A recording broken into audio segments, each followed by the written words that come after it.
Very good evening दोस्तों, welcome to value addition. दोस्तों आज का जो हमारा एपिसोड है ये बहुत स्पेशल है क्योंकि आज मैं बैठा हूँ न्यू दिल्ली बुक फेयर में और मैं बता रहा हूँ ये एक बहुत बढ़िया एक्सपीरियंस था। और यहाँ पर किताबों को देखते देखते मुझे एक ऐसा प्रोडक्ट मिला जो मुझे लगा कि मैंने आपके साथ बिल्कुल शेयर करना चाहिए और बस इसी के लिए यहाँ पर लाइव मैं आपके साथ में एक एपिसोड शेयर करना चाहता हूँ। तो दोस्तों एक प्रोडक्ट जो था वो ऐसा प्रोडक्ट है जो आपके बच्चों की हैबिट्स बना सकता है। आज क्या होता है, हमारे बच्चे हमारे साथ रह रहे हैं और हम सब के सब चिंतित है कि उनकी हैबिट्स कैसी बनेंगी, उनको अच्छी आदतें कैसे लगाएं। हम सब चाहते हैं कि बच्चों की आदतें बढ़िया हों, लेकिन हम उसको करें कैसे, इसके टूल्स हमारे पास नहीं है। और दोस्तों वही टूल्स मुझे आज यहाँ पर मिले और मैं आपके साथ शेयर करना चाहता हूँ। तो दोस्तों यहाँ आप देख रहे होंगे मेरे साथ यहाँ पर है ट्रम्सी कंपनी का एक हैबिट बिल्डर रखा हुआ है। यहाँ अगर आप देखेंगे तो my after school habits, my morning habits, my learning habits, ऐसे डिफरेंट हैबिट्स को ट्रैक करने के लिए और उसको बनाने के लिए एक बढ़िया सा टूल इन्होंने यहाँ पर बनाया है। और मेरी किस्मत इतनी अच्छी थी कि इसके फाउंडर जो है मिस्टर सचिन कपूर, वो मुझे यहाँ पर मिल गए और मैंने उनसे रिक्वेस्ट की है कि मेरी ऑडियंस के साथ में वो इस हैबिट बिल्डर के बारे में कुछ थोड़ा सा डिस्कस करें। तो चलिए एक बढ़िया सा सेशन यहाँ पर करते हैं मिस्टर सचिन कपूर के साथ। वेलकम सचिन जी। पहली चीज़ जो मैं आपसे पूछना चाहूँगा कि ये बढ़िया सा कंसेप्ट आपके दिमाग में आया कैसे? Sir, it is said that child is the father of man. जब पैंडमिक हुआ हम सब घर में थे, मैं I was living with 3 generations in the house. My mother was there, we as a husband wife pair were there and my daughter was there. And then since everything was happening at home, the first thing I realized was that mobile screen addiction has reached unbearable levels. Before pandemic, an average preteen was spending 5 hours on the screen. During the pandemic, it increased by 82%, means more than 8 hours. Now, the reality is we have to have a harmonious balance in life, right? Because we have 3 Qs. Q does not mean questions. Q means first is our IQ, which is intelligence, which mobile helps to enhance a little bit. But the jury is still out there. The second Q is emotional quotient. And the third is social quotient. Until and unless we interact with other people, we will not be able to practice and therefore enhance our emotional quotient and social quotient. And these 3 Qs actually led me to think about how to solve it for my own daughter. So we started playing certain games, we started experimenting with certain techniques, and this was the technique that started working. We actually deployed this technique for full 1 year till she started going back to school, and then she came back and said, listen, this is a problem that not only me, all my classmates have, so let us do something about it. And that is where I felt that, hey, there's something I can create, and I'm inspired by your story as well, right? कि दिन में 25वां घंटा कैसे ढूंढो, तो मैंने अपने दिन में 25वां घंटा ढूंढा। While doing a job, I set it up, I built the product, and then I decided to move out of my job to focus on this full time. तो दोस्तों जैसा कि यहाँ पे सचिन जी ने कहा 3 Qs, IQ, EQ, SQ। तो दोस्तों हम सब जानते हैं, हम बच्चों को स्कूल में डालते हैं, उनके ऊपर प्रेशर लगाते हैं कि ज़्यादा से ज़्यादा इन्फॉर्मेशन वो कलेक्ट करें, अपने ब्रेन को शार्प करें, इंटेलिजेंस पे हमारा फोकस बहुत ज़्यादा होता है। पर दोस्तों क्या हम उनके इमोशनल क्वेश्चन की तरफ ध्यान दे रहे हैं, उनकी इमोशनल मेंटल स्टेट की तरफ हम ध्यान दे रहे हैं, क्या उनको हम सोशल हैबिट्स सही लगा रहे हैं? और इसीलिए शायद इनका प्रोडक्ट मुझे अपील कर गया क्योंकि ये प्रोडक्ट वो 2 चीज़ों के ऊपर में फोकस करता है और उनको शार्प करने की कोशिश करता है। दोस्तों पर्सनैलिटी सिर्फ आपकी होशियारी नहीं है, आप ज़िंदगी में कितनी सक्सेस अचीव करते हो ये नहीं है, क्योंकि वो सक्सेस भी आप तभी अचीव कर सकोगे जब आप इमोशनली स्टेबल हो, जब आप सोशली एक्सेप्टेबल हो, और एक्सेप्टेबल होने के लिए आपको कुछ हैबिट्स लगानी पड़ेगी। तो सर यहाँ पर मुझे एक क्वेश्चन है कि माना कि आपने इस नीड को आइडेंटिफाई किया, लेकिन इस नीड को आइडेंटिफाई करने के बाद में आपने टूल में जो इसको इनकलकेट किया तो इसका भी कुछ बेसिस रहा होगा कि on what basis you have form this tool. तो उसके ऊपर थोड़ा सा लाइट अगर आप डालेंगे तो बेटर होगा। बिल्कुल। तो जब प्रॉब्लम समझ में आई तो आप क्या करते हो? जब आपको सिर में दर्द होता है, आँख में दर्द होता है, हाथ में दर्द होता है, आप क्या करते हो? आप स्पेशलिस्ट के पास जाते हो। वो स्पेशलिस्ट कौन होता है? डॉक्टर। ऐसे ही I started going to child specialist. मैंने यूएस, जर्मनी, इंडिया, ऑस्ट्रेलिया के बहुत सारे चाइल्ड स्पेशलिस्ट से बात की और मैंने उनसे बिल्कुल सिंपल सवाल पूछा कि आपके पास जब पेरेंट्स आते हैं तो क्या प्रॉब्लम्स लेके आते हैं, आप मुझे अपनी प्रॉब्लम्स प्रायोरिटी ऑर्डर में बताइए। तो जब प्रायोरिटी ऑर्डर बना तो पेरेंट्स ने बोला 4 चीज़ें। वो 4 चीज़ें ऐसी थी। The first thing that all these experts spoke about was maximum parents come to us for screen addiction. 44% parents go to experts for screen addiction. 54%, that's What- quite big number. That is a very big number, and that was validated by special polls we ran on LinkedIn and on Instagram as well. Okay, 26% said that parents come to us for lack of focus or lack of concentration और ADHD related spectrum disorders. आपको मालूम है US के अंदर pre teens के अंदर मतलब 8 से 12 साल के बच्चों में 0.1% से 7% के बीच में ADHD होता है. इंडिया में वो नंबर ऑलरेडी 8.1% to 15% है. मतलब we are more than 2 times of the US rates and of a slope of the curve, like acceleration is much higher, right? तीसरी चीज़ जो उन्होंने बोली which was lack of nutrition और bad eating habits, वो sedentary lifestyle की वजह से होता है क्योंकि हम स्क्रीन के सामने होते हैं. And the fourth one was tantrums. In fact, Child and Screens एक ऑर्गेनाइजेशन है न्यूयॉर्क बेस्ड जो फोकस करती है स्क्रीन डी एडिक्शन पे. उन्होंने कल ही एक रिपोर्ट निकाली है जिसमें उन्होंने बोला है थोड़े छोटे बच्चे 3.5 से 4.5 साल के जो बच्चे हैं वो अगर 1 घंटा एक्स्ट्रा स्क्रीन देखते हैं the likelihood of them growing up with much higher anger in their personality is much higher. तो जब ये मैंने सुना तो the first thing that came to me कि मुझे इसका सोल्यूशन जो निकालना है वो फिजिकल निकालना है. पहले लाइक अ टेक्नोलॉजिस्ट मैंने पहले इसकी ऐप बनाई थी बट देन आई सेड अच्छा ऐप पेरेंट्स के लिए है, बच्चों के लिए मुझे फिजिकल गेमिफाइड टूल निकालना है जिसकी सारी एक्टिविटीज़ फिजिकल हों और जो बच्चा रिपीट करके एक बार लाइफ में इनकलकेट कर ले तो उसके लाइफस्टाइल का पार्ट हो जाए. That will help them not only in their school but in their college, in their job and also with their relationship. जैसे आफ्टर स्कूल हैबिट में हमने पहले ही टास्क लिखा put away your school bag. जो बच्चे को आप आदत नहीं डालोगे कि स्कूल से वापस आके अपना स्कूल बैग सही जगह रखे, वो जब ऑफिस से वापस आएगा तब भी सही जगह नहीं रखेगा, उसके हस्बैंड या वाइफ से हमेशा लड़ाई होगी, घर हमेशा फैला रहता है. सो एक छोटी सी चिंगारी एक बहुत बड़ी आग बन सकती है. It can fuel a rocket and that is what our attempt is. नहीं, ये तो आपने बहुत बढ़िया कहा क्योंकि मेरा भी ऐसा मानना है पर्सनली कि अगर आप ऑफिस में एक्सेलेंट हो तो आप घर में भी एक्सेलेंट होंगे और अगर आप घर में बहुत बढ़िया कर रहे हो तो ऑफिस में भी बहुत बढ़िया करेंगे. ऐसा नहीं हो सकता कि आप एक जगह अलग पर्सनैलिटी हो दूसरी की अलग पर्सनैलिटी है. तो जो रूट्स हम बचपन में ठीक करते हैं वही सामने जाके हर हैबिट का बेसिस बन जाती है. देखिए ऐसा तो हम देखते हैं बहुत सारे लोग अपने जूते आके ऑफिस से फेंक देते हैं इधर उधर में, और मैं पक्का बता रहा हूँ अगर आप अपना बचपन स्टडी करेंगे तो आपको दिखेगा बचपन में भी आपने जूते इधर उधर फेंके थे. इसीलिए अगर शायद तभी हमारे कान पकड़ के किसने ठीक कर दिया होता तो आज ये दिन नहीं आते. लेकिन सर जब आपने ये टूल बनाया तो इसको आपको नीड तो पता चल गई कि कैसे है, लेकिन इसके पीछे के प्रिंसिपल्स आपने क्या आइडेंटिफाई किए जिसके बेसिस पे आपने ये टूल बनाया? क्योंकि मेरी ऑडियंस को टूल दिखाने से पहले मैं बताना चाहता हूँ कि ये बस साइंटिफिक तरह से बनाया गया है और वही चीज़ आप इनके साथ शेयर करें तो ज़्यादा बेहतर होगा सर.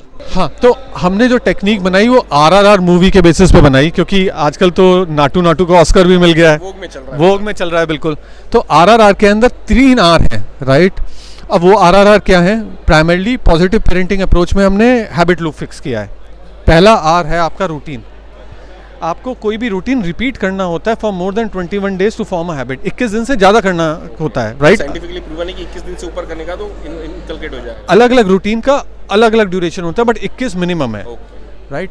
दूसरी चीज़ होती है कि आपको रिमाइंडर चाहिए होता है क्योंकि बिना रिमाइंडर के तो कुछ नहीं होता. आपको अलार्म का रिमाइंडर चाहिए, आपको कैलेंडर का रिमाइंडर चाहिए, right?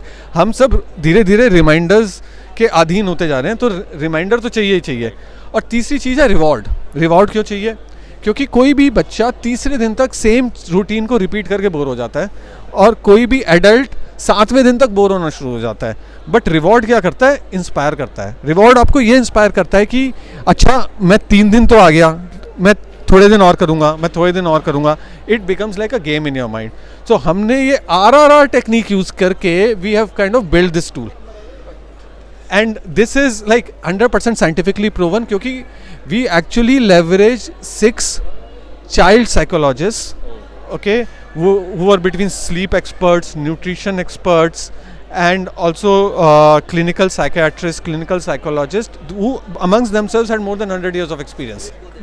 Within those 100 years of experience they were able to kind of design this product and help us with this thing. By the way, उन्होंने सिर्फ रूटीन डिफाइन किया. ये मैकेनिज्म, मेरी डॉटर जो अब 13 है, she was 12, she design that this mechanism getting inspired by अपनी दादी की दवाई की डिब्बी. मंडे दवाई खानी है, ट्यूसडे खानी है, वेडनेसडे खानी है. उसके बेसिस पे she made this and we were like yes this is awesome to use. Definitely. तो जैसे कि अभी आपने बताया कि आरआरआर फिलहाल वोग में चल रहा है, एंड आई रियली बिलीव कि आपने जो बताया कि रूटीन, रिमाइंडर और रिवॉर्ड, ये सिस्टम अगर हम बच्चों के साथ फॉलो करेंगे तो पक्के तरह से वर्क करेगा। क्योंकि देखिए जब हम छोटे थे ना तो हमको एक आदत डाली गई थी, हमारे ग्रैंडफादर ने बोली है, ग्रैंडमदर ने बोली है कि जब भी हम खेल के आते थे तो पहले बोलते थे हाथ पैर धो, उसके बाद ही खाने को टच करना। एंड बिलीव मी, जिन जिनके साथ ये बचपन में हो चुका है वो आज भी ऑफिस से जब बंदा आता है पहले हाथ पैर धोता है और तभी खाने को हाथ लगाता है। तो ये हम करते आ रहे हैं, लेकिन अब करेंगे कैसे, वो टूल क्या होगा वो मैं आपको बताना चाहूँगा। देखिए बैकग्राउंड मैंने जो आपको यहाँ पर क्रिएट करके बताया, यहाँ मिस्टर कपूर ने आपके साथ शेयर किया, वो इसलिए इंपॉर्टेंट था कि किसी भी टूल को हमको ब्लाइंडली फॉलो नहीं करना चाहिए। पहले समझना चाहिए कि उन्होंने किस चीज़ को ध्यान में रख के उस चीज़ को बनाया और सच में क्या वो वर्क करने लायक है या नहीं है। और ये वेरीफाई करने के बाद जब मुझे थोड़ी सा सेटिस्फेक्शन लगा तभी मैं आप लोगों के साथ में चीज़ शेयर कर रहा हूँ। क्योंकि वैल्यू एडिशन का हमारा जो मोटो है ये वही है, आपके साथ कुछ ऐसी चीज़ शेयर की जाए जो प्रैक्टिकल हो, जो आप लगा सके और उससे आपकी ज़िंदगी में थोड़ा सा वैल्यू ऐड होना चाहिए। तो दोस्तों जिसकी मैं बात कर रहा था वो कुछ इस तरह से दिखता है, जैसे कि आप यहाँ पर देख पा रहे हैं, यहाँ पर लिखा है माई लर्निंग हैबिट्स। तो मैं यहाँ जो इस कंपनी के फाउंडर है कपूर जी, उन्हीं को पूछूंगा कि इसको यूज़ कैसे करना है, आप ज़रा समझा कर बताइए। बढ़िया। सो देखिए, यूज़ करने के लिए हमने इंस्ट्रक्शंस पीछे लिखी हुई हैं फर्स्ट एंड फॉरमोस्ट, और पीछे ये टेप लगी हुई है, this is wax tape and you can, हाँ, आप इसको किसी भी सरफेस पे लगा के उठाड़ेंगे तो उस सरफेस पे निशान नहीं छोड़ेगी, राइट। फ्रंट के अंदर मैंने आरआरआर किया, तो अब आरआरआर दिखाता हूँ कि इसमें होता कैसे है। मैं जब बच्चे आते हैं ना, पहले बोलता हूँ देखो सबसे पहले रिवॉर्ड लिखो यहाँ पे, पेरेंट के साथ पहले नेगोशिएट कर लो कि मेहनत तो मैं करूँगा लेकिन मुझे रिवॉर्ड क्या मिलेगा। सही बात। क्योंकि आप अपनी मर्जी का रिवॉर्ड मांगोगे तो आप मोटिवेटेड रहोगे। तो हालांकि मैं एक्सप्लेन हमेशा रूटीन से शुरू करता हूँ, बट मैं जब बच्चों को सिखाता हूँ तो हमेशा रिवॉर्ड से स्टार्ट करता हूँ। दोस्तों ये बहुत इंपॉर्टेंट पॉइंट है कि रिवॉर्ड बच्चों को सिलेक्ट करने दिया जाए, ना कि पेरेंट्स उनके ऊपर रिवॉर्ड थोपे। भाई सिंपल सी बात है, काम आपके मन का और तनख्वाह मेरे मन की, है ना। जब जॉब करने जाते हैं, जब ऐसा असूल रखते हैं तो बच्चों के से भी काम हमारे मन का, क्योंकि बच्चे नहीं समझ रहे इसकी लाइफ लॉन्ग वैल्यू क्या है, आप समझोगे, ठीक है। लेकिन रिवॉर्ड ऐसा कि जो उनके मन का हो, ठीक है। ये हमने पीछे समझा रखा है। अब ये आप बच्चों का रिमाइंडर है, बट इसी रिमाइंडर में रूटीन छुपा हुआ है। ये एक्टिविटीज़ हैं जो बच्चों को डेली करनी है, और जब वो डेली एक्टिविटीज़ करते जाएं तो वो इसको रिमाइंडर के बाद क्लोज करते जाएं कि मैंने कर दिया।